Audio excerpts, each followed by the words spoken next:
welcome to ATN Business live on Atlantic Television Network.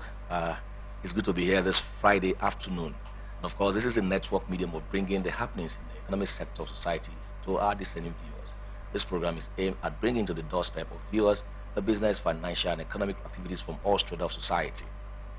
It delivers through the various stock exchange across the world, news about government economic activities, private sector business activities, laced with expert opinions, stakeholders analysis, and correspondent report. Today on ATN Business, the headlines: stock exchange, equity market investors lose 481 billion at close of trading. Aviation, IAT Express fears foreign airlines may lose $200 million.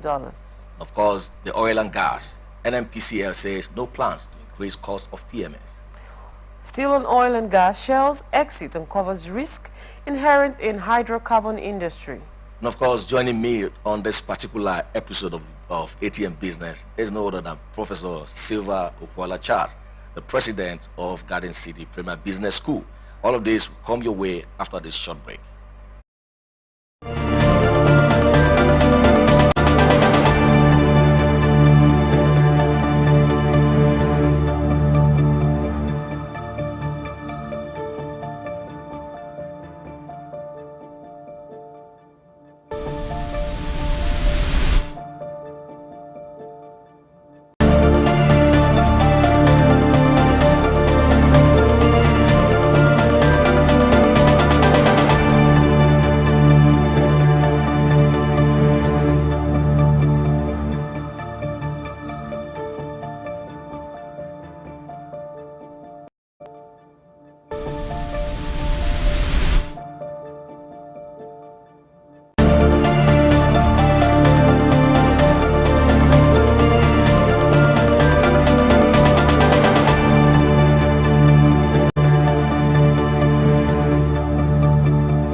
Welcome back to ATN Business. On stock markets, equity markets, investors lost about 481 billion naira at the close of trading on Thursday due to sell-offs and waning interest. During Wednesday's primary market auction, investors in Nigeria shifted their focus to treasury bills, causing the yield on the one-year Nigerian treasury bill to rise to 19%. Results from the auction show that the one-year T-bill was the toast of investors who offered 1.87 trillion naira for the 600 billion naira in all, out of which 908.75 billion naira was allotted with stop rates of 19%. Investors bid between 13% and 29.9% as interest rates. Nigeria sold a record 1.8 trillion naira worth of treasury bills at the auction, almost double the 1 trillion naira on offer.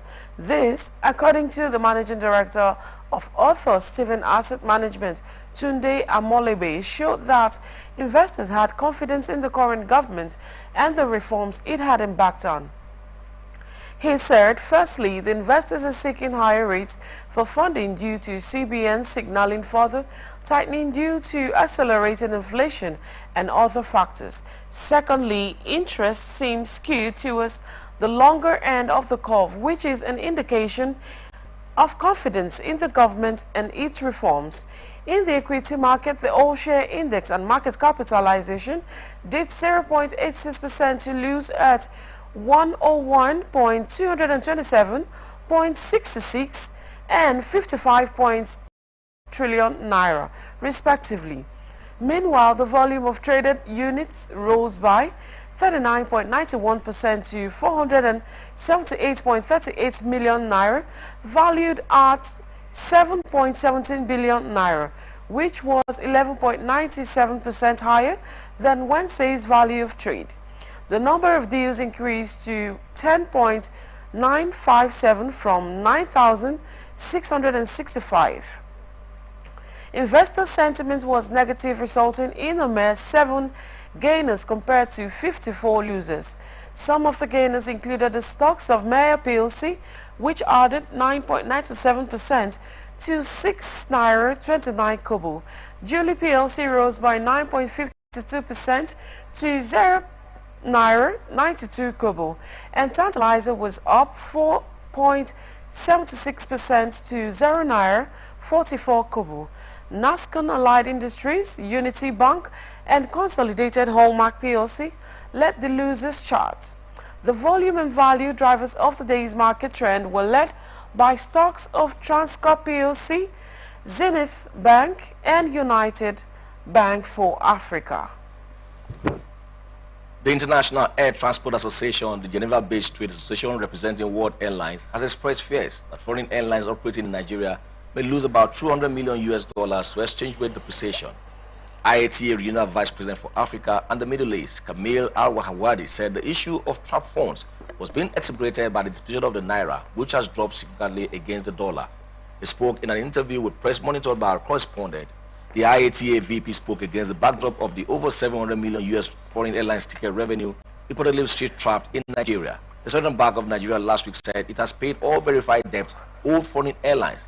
But IATA, in a swift response, said foreign carriers operating in the country still has over $700 million trapped in Nigeria. Meanwhile, local travel agents under the aegis of National Association of Nigerian Travel Agencies have asked foreign airlines in the country to release lower fares in the inventory or face severe consequences. This came on the back of the CBN report of completing payment of foreign airlines debt. However, IATA VP had insisted CBN to complete all outstanding ticket revenue trapped in the country. Airlines should not be unfairly penalized by the lower exchange rate.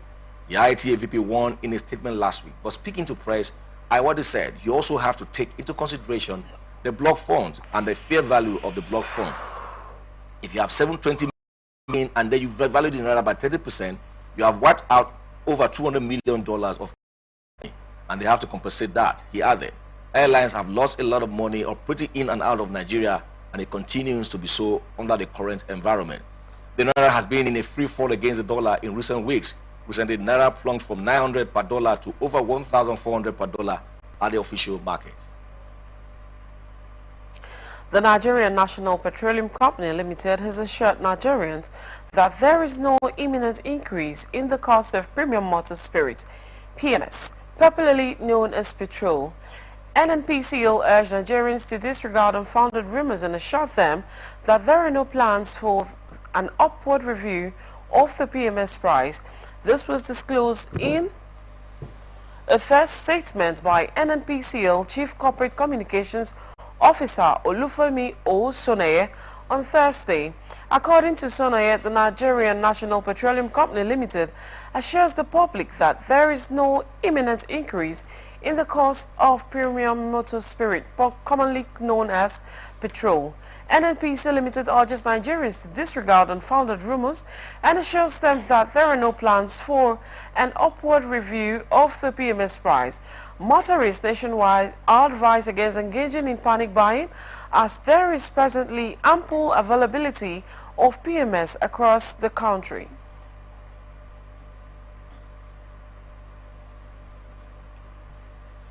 All right, on our story today, for the story, interview story today, we'll take a short break now, and when we return, our guest is joining us virtually, so please don't go away. This is Atn Business live on Atn Television Network.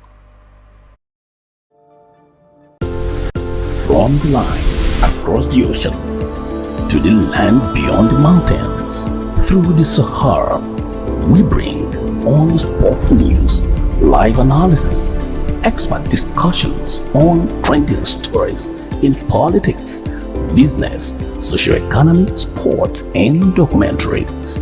So catch all the updates on the happenings around the globe. Stay focused on the fact today, only on ATN.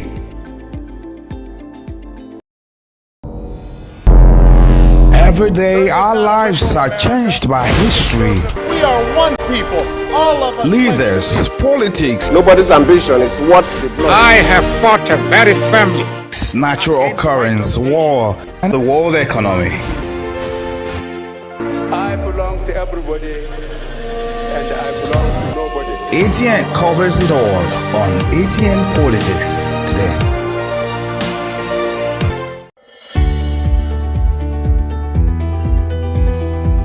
people into the country illegally. That is amazing. Honorable you human traffickers. Honorable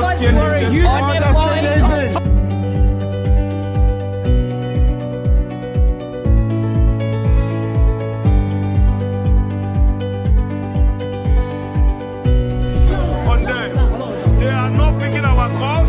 They made up their minds. So no agreement with the EU, but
Welcome back to ATN Business, live on Atlantic Television Network. Of course, my co-host also here, Chinyere Davis. How are you doing today? Very well, thank you. Well, it's the last episode for the week. Yeah. You know, we've given a lot of business news, a lot of issues has been discussed, and then we have something very important to talk about today. We've had us, who is joining us virtually this afternoon. Professor Silva Upola Charles is the president, Garden City Premier Business School. Joining us virtually today. Good, Prof. Good afternoon, sir. Good afternoon, Gary. How are you, sir? Excellent. I'm doing very well. Oh, all right. Okay, so we'll just take the story now, a very quick story. Shell exit from Nigeria onshore oil sector highlight risk oil major face in Africa's biggest exporter, but has raised hopes that local firms could reverse the output decline from the Niger Delta.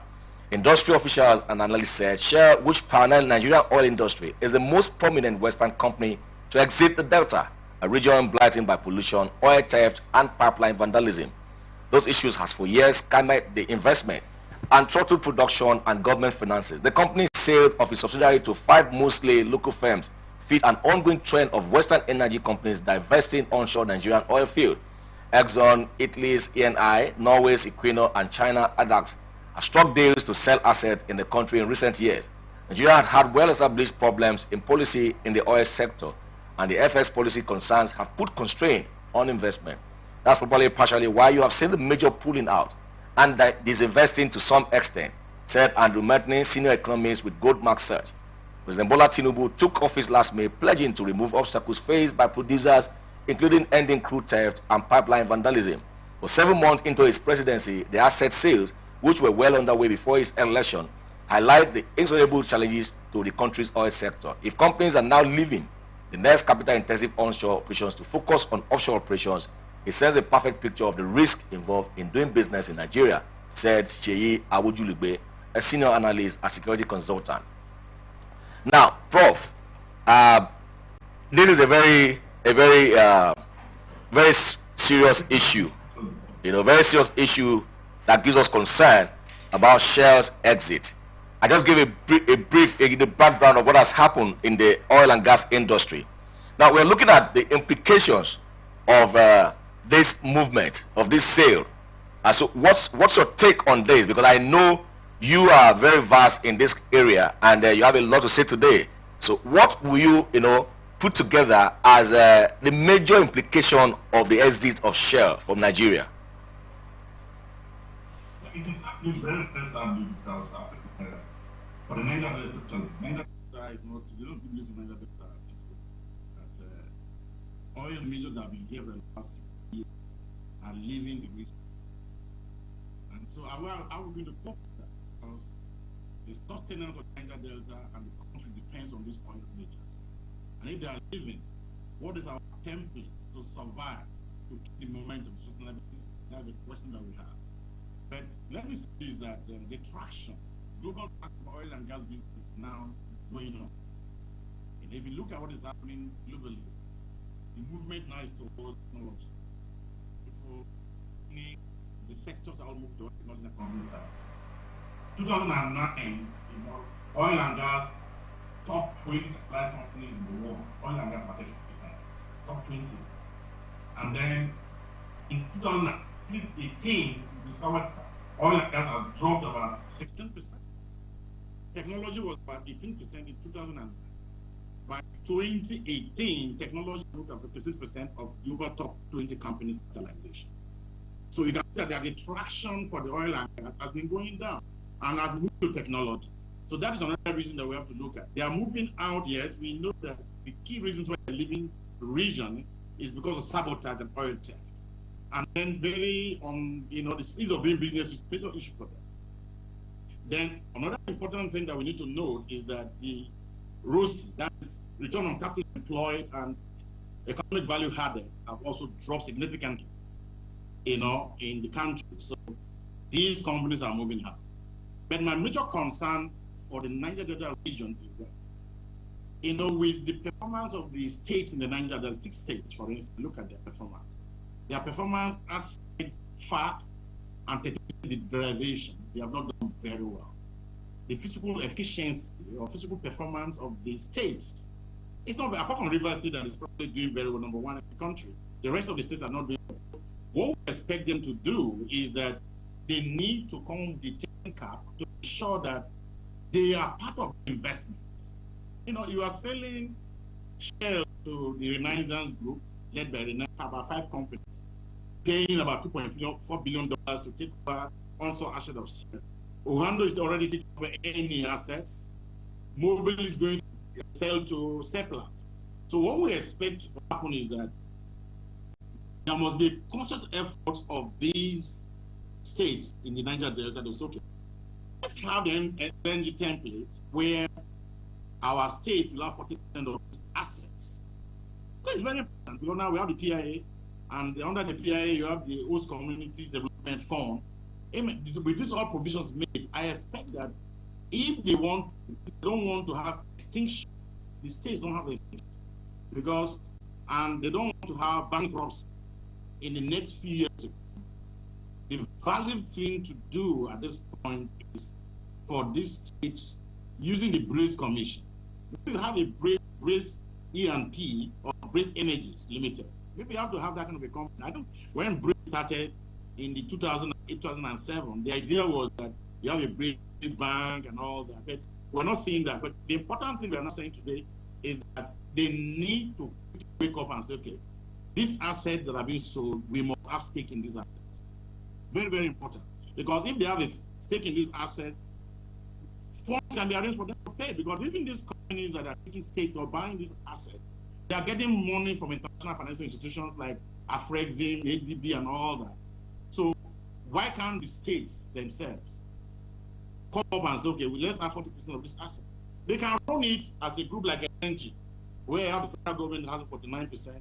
You have Shell, you have Ajip, you have Total, and all that running LNG, and then you can see the dividend checks that are coming to the federal government from there. And that's the kind of play that I see that they should play. If they don't do that, there is extinction.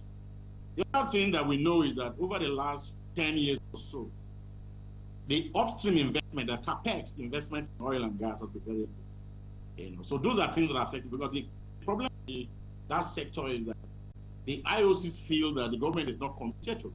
In situation where in 2014, the government spent $27 billion in capex, not upstream capex, and then coming to 2022, it's less than $6 billion. From $27 billion, and then you also look at even active rigs also come down.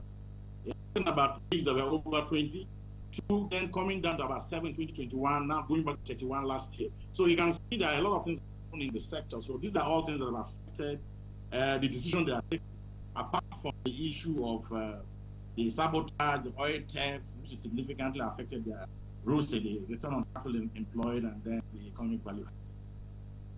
Doing a very good analysis of, the issue on ground. But my concern is, why are the states in Niger Delta not really getting involved in all this oil business? Because this oil is, of course, the federal government owns the oil and all of that. Well, this is their domain, and this is where they get all this oil from. I don't know any state. Is it not possible for the Brace, commission, like you rightly said, to actually take over some of these oil companies and do them very well, so that the people here can also benefit more?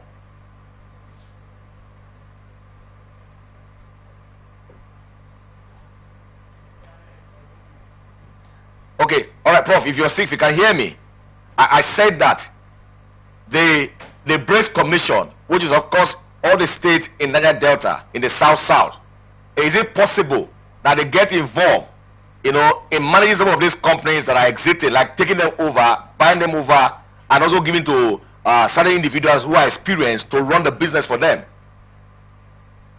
The only level of operators, there are no operators that take over the assets. Like you have Seplat taking over the mobile assets, ExxonMobil assets, onshore assets. Then you have the Renaissance Group taking over the Shell assets, and $4 billion being paid for that. The Orlando is already taking over the Henny asset, Ajip asset.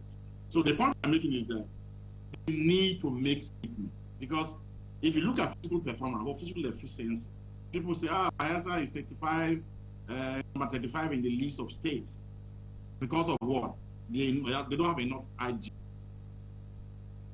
that are coming to the companies that are private sector is very weak in most of the states around. So the point is that to strengthen their position, what they need to do is to just adopt the LNG template. If they engage as a group, as the Niger Delta states, engage with the states, with these oil companies themselves, the IOCs that are leading, and say that we want to have a state. After all, the PIA make it very clear. The host community development funds and all that is there. So they need to make statement, because it is going to change the paradigm for them. If they are able to make commitments and investments in these assets, definitely it's going to change their financial fortune. So the point we're making is that it's not late for them to start making statements. We want to see them move forward. Now, if you look at so many indices across the country, they're not doing very well. Look at the GDP of the Niger Delta states. It's less than Lagos state alone. Lagos GDP is about $102 billion. The Niger Delta state GDP is about $86 billion. Lagos is bigger than the Niger Delta. That's what it means. And over the period of the last 20 years or so, a lot of our companies have left the Niger Delta and they have moved to it. So they are gaining. It's a zero-sum game type of a thing, because this area is losing. And with the crisis that we have here today, almost every backyard they're doing fire, what they call no fire. They are doing illegal refining. So it is a major challenge for the Delta thing. They can actually do a reversal of what is going on by being involved in these activities. That's the point that they have to do. It's very, very urgent to take this action, because they can change that fortune. The state has the latitude. And that will also change their own the financial engineering thing, because instead of waiting for everyone to go and collect FAR, with this kind of investments they are involved, they're not going to run those, because they are already operators. They don't need to be involved in running this company. Just like LNG is not run by the government, it's run by the private sector, led by SPDC. So if they are actually involved in investing and having stake, they will be getting dividends every year. That's the point we're making. And that is going to help change even the IGR. And in terms of financial, physical efficiency or physical performance ranking, that today is not very optimal. Apart from Rivers, the rest of them are very poor. I think it's important for them to be able to make that happen. Okay, Prof. Recently, a dozen of multinationals, have exited the Nigerian business environment.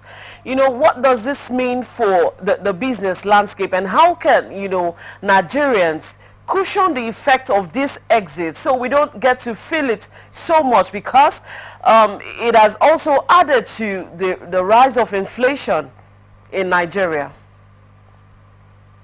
Yeah, basically talking about FPI and FDI, the reason why companies are leaving is because of foreign exchange exposure. When they have subsidiaries all over the world, and by the time they put together, consolidate their account, their balance sheets, they discovered that they're losing money from Nigeria because of the foreign exchange stability in Nigeria. That is the major thing. GSKs and all the companies that are leaving is because there's a risk. You produce in a dollar zone, come and sell in a naira zone, and the naira zone is not stable. Therefore, when you sell and change back to dollar, you lose money. And that is what we call accounting exposure. So that is basically the problem that most of these companies are having. That's what they are doing. So now the government is doing something new in terms of trying to regulate dollarization, because dollarization is a major issue in our country. How does it happen? We are technically producing 1.8 million barrels per day, and then 500,000 barrels are being frittered away by bunkers, by oil theft. And where is those monies going to? Those monies are going to pay hands that cannot get into the banking system. We are talking about the market fundamentals, demand and supply. Now, if the monies that have been going to the hands of the private people, these dollars are coming to the pool, to the federal pool, they will have enough money to meet the demand, the dollar demand that the country has. And if the supply outstrips demand, definitely the currency will be strong. But what we are having today is that the demand is so strong and the supply is weakened because of these diversions of money, the dollar, by theft and all sorts of things that are happening. It has weakened the naira. Therefore, you can't predict what is going to happen the next day. But I'm happy because the central bank governor and the economic team are beginning to redefine things differently. We can see the kind of steps they are taking. The NNPC today has opened an account with the Central Bank of Nigeria. So their receipts, their inflows now with the CBN. So that's a good way to be able to, align and guard and then, frustrate any sort of diversion and all that has happened. We have to know at a single point, a single entry point, all money is coming to the country, and find a way to manage these diversions of monies and all that happen. I think that will possibly reposition the country. We are already saying that in terms of the monetary policy management side, today the government is a lot of $1.8 billion.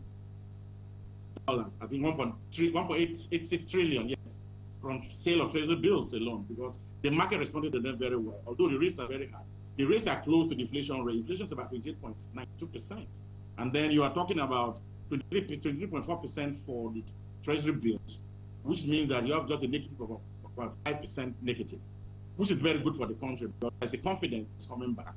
And that will, interest rates are raised to reduce the inflation. It will reduce what? Inflation, because immediately the interest rates are raised, people are moving money, the money is available for people to spend is reduced, and therefore inflation will go. The inflation goes down, food prices will come down, and stability begin to price stability will get achieved. So basically, the right thing is being done. I think clearly the right thing is being done. And that will begin to reposition the country. People who are bringing money know that, okay, if inflations are reduced, FDI will flow into the country, because people who are bringing their money knows that they are not going to lose money. Because one of the major functions of money is store of value. If I bring money to a zone, what I expect that when I take my money back, I don't want to lose value of that, whether it's by means of inflation or by means of what currency manipulation or currency volatility. So essentially, I think, so we will expect to see improvement in terms of the FDI and FPI in the country, because I think the right steps and policies have been made. All right, Prof. We'll take a short break now, and when we come back, we expect the Prof to tell us now the Niger Delta, the implication of this movement to the Niger Delta state. So please don't go away. We'll be right back after now.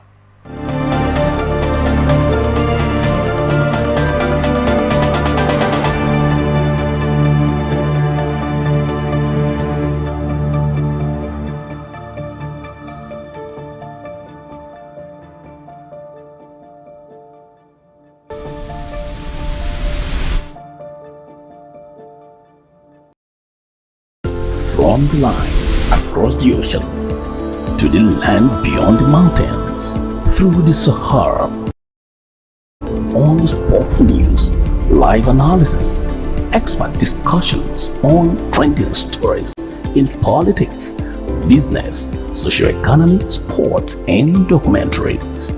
So catch all the updates on the happenings around the globe. Stay focused on the fact today, only on Atn.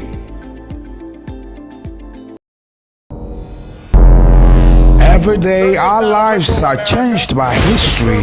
We are one people, all of us. Leaders, politics, Nobody's ambition is what the blood. I have fought a very family. natural occurrence, war, and the world economy. I belong to everybody, and I belong to nobody. ATN covers it all on ATN Politics today.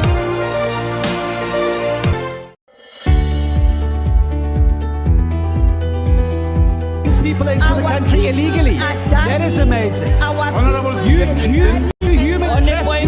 trafficking. Honorable they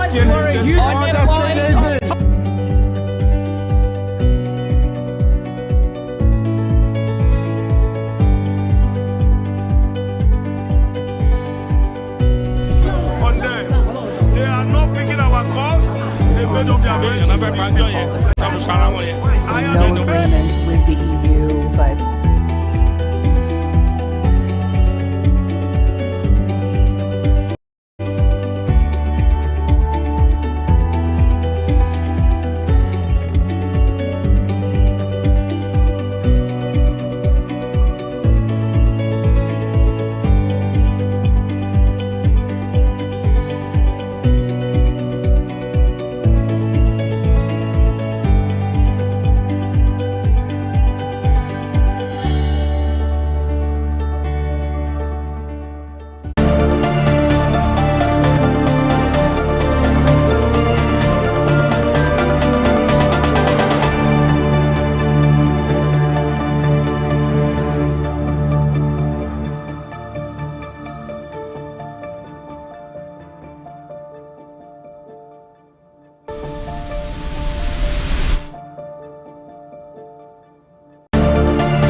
Welcome back to it.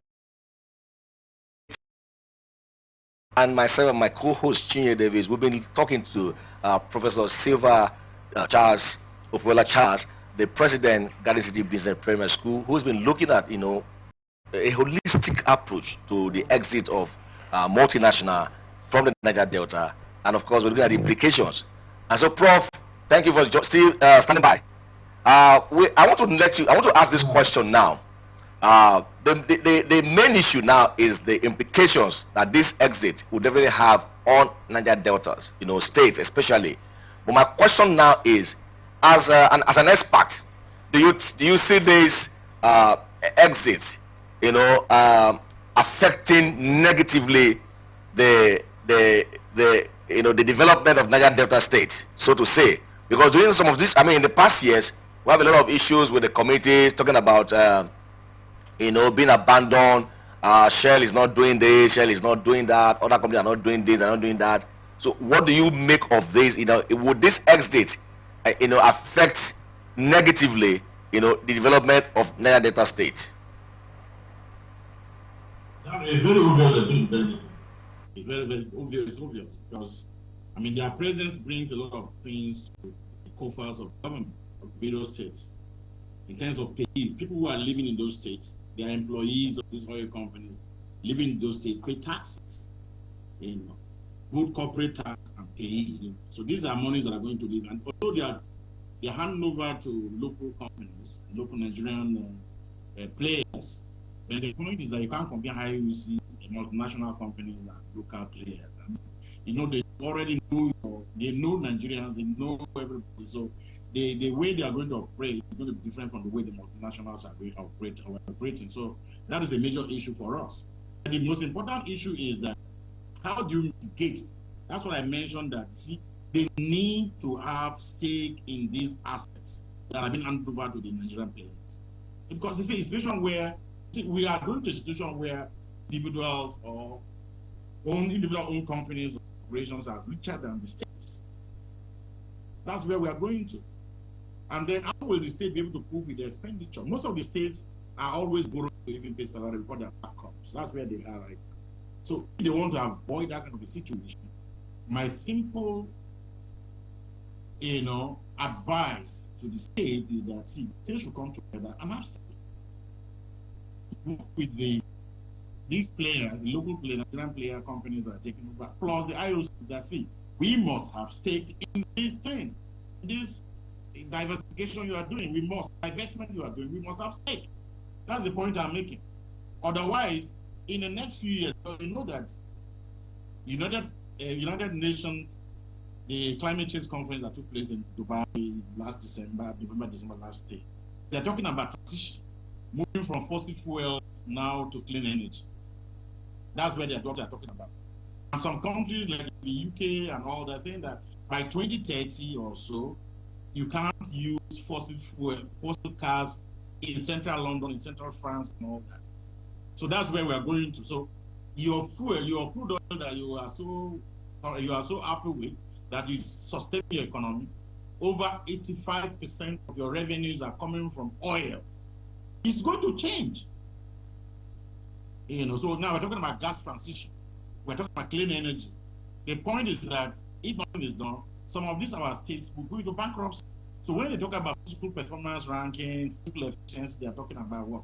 Can these states function without getting money from the federal government when they're going to sell FAC money?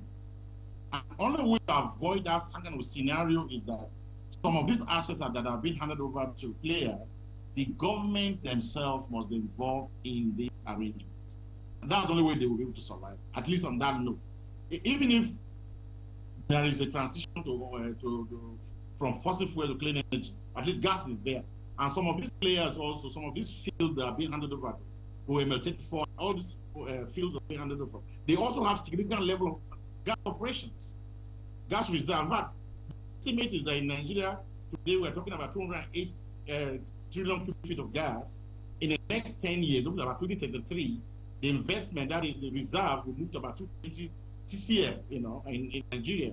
That means gas investments are going to grow, and the benefits of gas in terms of what is going to happen in that gas transition will be very beneficial to the country. Now, the states themselves must be involved in these arrangements, in these partnerships, so that whatever that happens, they're part of the arrangements. Even if major oil companies are going offshore, because they are still operating offshore, that's what they are doing. Zabazaba and all that is going there, and all these key oil companies that want offshore operation, that's what they want to depend on. Because offshore, they don't have the challenge of sabotage they're having and the onshore level. That's basically the argument. And then what of the cost of operation? The cost of operation is lower, technically is lower, and because of the sabotage, oil theft, and all that happens on the onshore asset, as I said earlier, in terms of the ROCE, the return on capital employed, the economic value added have become a big challenge for them. So because of the transition to clean energy, how do you support? So those are things that are very important that they must take cognizance of. They need to take act very quickly to be able to have a new narrative, to be able to survive for the future, for sustainability purposes. So economic strategy is very eminent at this, for the states to be able to take advantage of that. All right. Okay, Prof. Despite efforts from the federal government to mitigate pipeline vandalism and oil theft, we still have, those occurrences on the rise. How do you think that the government can actually totally do away with oil theft in the Niger Delta? Oil theft issue is something that I think is an omnibus thing. It's something that has to do with a lot of stakeholders' involvement that will change all that. I believe that with the PIA, which is not fully operational as it were, so if you have a situation where the PIA is fully operational with the host communities being involved, you can see that this oil theft thing can be really, really. So you can see what Tantita is already doing, the Tompolo company. They have made the oil production be increased significantly. You are doing less than a million barrels per day to about 1.1 and all that.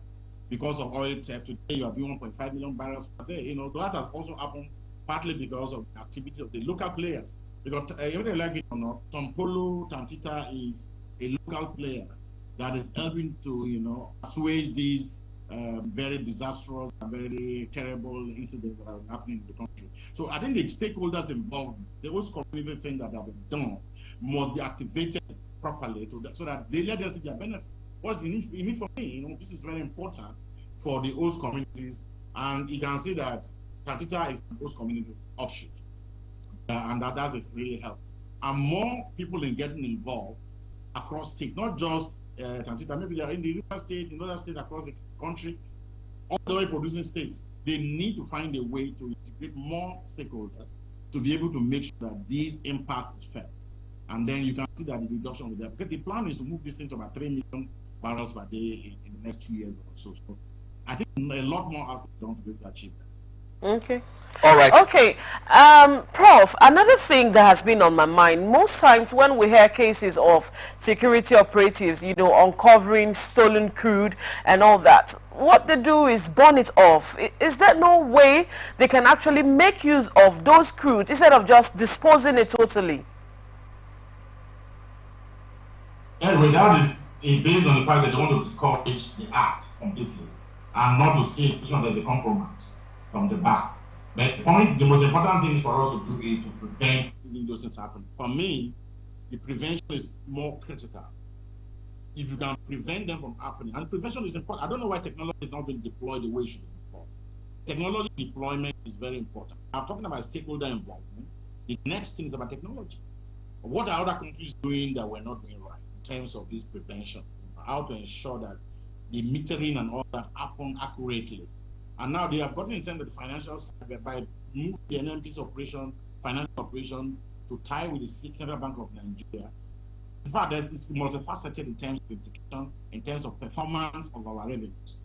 But again, in terms of monitoring how these oil are being loaded from our various channels, is also very, very important. Technology can do that. We're in a century where technology is deployed. This technology being employed to do everything. So I think the government needs to look at peer reviews, what Saudi Arabia is doing, what UAE is doing, what are they doing to avoid this kind of thing happening in their country. And to pipeline vandalism, stakeholder involvement is very important. But in terms of the areas of that diversion of crude oil directly being sold to vessels and all that has to do with technology. So technology deployment, I think, is critical for us to avoid it. All right, Prof. A very quick one. My concern about this illegal refinery is that for these guys to sit down and devise this means, build up, all these things, and they are refining crude illegally. Don't you think that the federal government should devise a means of tapping from this guy's knowledge? If it's possible to bring them together, yes, they've committed an offense. Yes, they can be prosecuted, they can be doing, but is there no way, those knowledge can be tapped, in a positive way? That's the area I'm looking at. Is it possible to look at the positive way of getting knowledge from this? So someone to go to that kind of take that kind of risk, the pipelines, to be able to get the crude and then refine it and then they sell it. What do you think the government can? Is there any positive thing that we can get from this particular illegal action? See, I mentioned about the issue of the gray energies, or the gray E&P. You can have various aspects of it. Today you have the NNPC, you have LNG and all. The LNG is doing gas exports. Now, what stops us from today? You have greenfield energy at the Roman Chin, that some place of attack. These state government can come together also with LNG activities. They can. Do modular refineries around the states. Each of the states can have their own modular, and they employ a lot of people. Port operations will be there. You see, these are the things they need to do. This is a new thing, and it has also tie up the economy and all that. By the time they, have a company, a consolidated business that they do with operators. I don't know that government has to be a business. I agree with that. But the point we are saying is that you must identify a viable and practical operators. And Nigeria has a lot of people who have a lot of experience in oil and gas, who have worked in most of these IOC for years. So you can have to put together structures to be able to run and make a lot of critical employment for the people. The issue is that there's a lot of poverty around, and people are looking for people to get.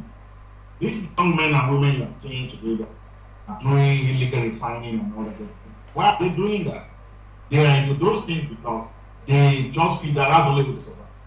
Now, the government can create opportunities by harnessing, these, you can have about 6,000 products from crude oil. 6,000 crores of oil alone, byproducts. So you can actually have a lot of industries around. But it requires a lot of, you see, you can create these opportunities, work with international financial institutions, work with local financial institutions, work with the oil and gas operators, the technical people, and this thing can be created. So for me, I see it as something that can be easily replicated and create jobs, and then we can get out of this problem. The guys are doing it because that's the only way to survive. They don't see another way. Criminality is also there. You kidnapping. Those who maybe are not interested in kidnapping, that the only way to survive is to do the profile thing, get a refinery. The government can do something. The United States can do something. They need to have economic strategy to create a platform for creating of jobs. They can have their own LNG. They can have their own modular refinery across each of the states. Even more than one can be created. Some of the figures like Delta Rivers can have more than one refinery. I think those states having a modular refinery.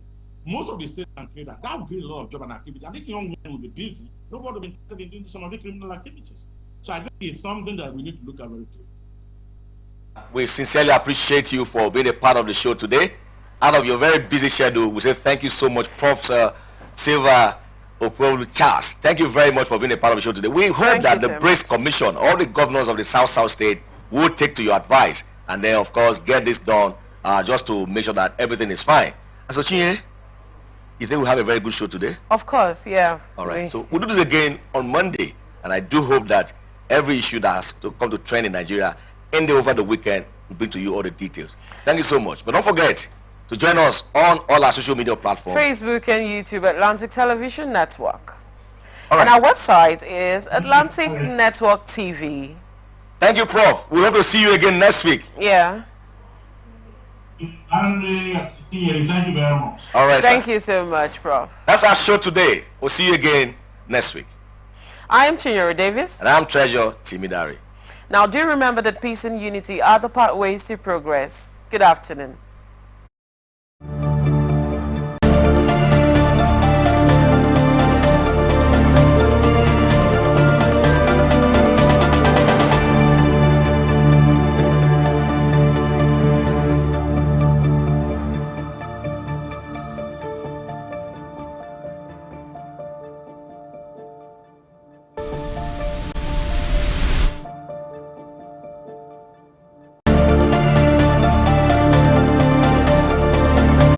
From the line across the ocean to the land beyond the mountains, through the Sahara, we bring on-spot news, live analysis, expert discussions on trending stories in politics, business, socio-economy, sports, and documentaries.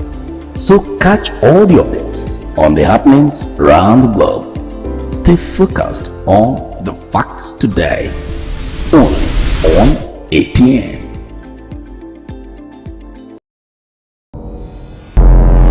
Every day our lives are changed by history. We are one people, all of us. Leaders, politics. Nobody's ambition is what's the blood. I have fought a very family. Natural occurrence, war, and the world economy. I belong to everybody, and I belong to nobody. ATN covers it all on ATN Politics today.